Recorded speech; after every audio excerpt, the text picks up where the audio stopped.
এই মুহূর্তে সবকতে বড় খবর ভাই, আপনারা জানেন গতকালকে আইএসএফ, বামফ্রন্ট, সিপিএম, লেফট ফ্রন্ট এরা একটা সাড়া পেয়েছে। এদের লড়াই হলো বিজেপি আর তৃণমূলের সাথে। যেভাবে বিজেপি দলটা যেভাবে মানুষের উপরে যে অত্যাচার করছে, যেভাবে মানুষের উপরে জুলুম অত্যাচার করছে আপনারা জানেন, ইসলামের উপর আঘাত দিচ্ছে আপনারা জানেন, অনেকবার মুসলমানের উপর হামলা করছে বিজেপি এসে। 34 বছর বাংলা রাজত্ব চালিয়েছে বামফ্রন্ট, সিপিএম। এত দুর্নীতি ছিল না যেভাবে বাংলা এখন দুর্নীতি হচ্ছে। প্লাস হলো ভাইজান, এরা ধর্মকে নিয়ে, মন্দিরকে নিয়ে রাজনীতি করছে। তার সাথে সাথে আপনারা জানেন জগন্নাথ মন্দির তৈরি করেছে। তার সাথে এখন হুমায়ুন তৃণমূলের দলে ছিল, হুমায়ুন তাকে সাসপেন্ড করেছে বাবরি মসজিদ করবে বলে। সেই হুমায়ুন এখন বাবরি মসজিদ করছে। উনি আবার নতুন একটা দল করেছে যে ইউপি করেছে। তার সাথে সাথে বাংলার মানুষের এখন ক্ষোভ, বিজেপিকে বাংলা থেকে নিশানা মিটিয়ে দিতে হবে।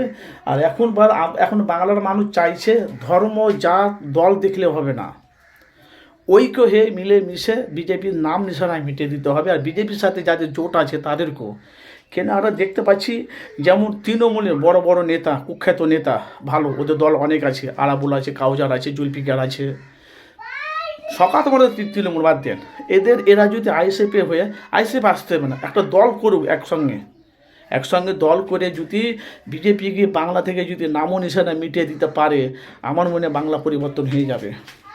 আর সাথে সাথে তৃণমূলের দলে কিছু তোলাবাজ আছে, এদেরকে যদি মমতা ছাঁটাই করে দেয়, আমার জ্ঞানে বলে বাংলা পরিবর্তন হবে।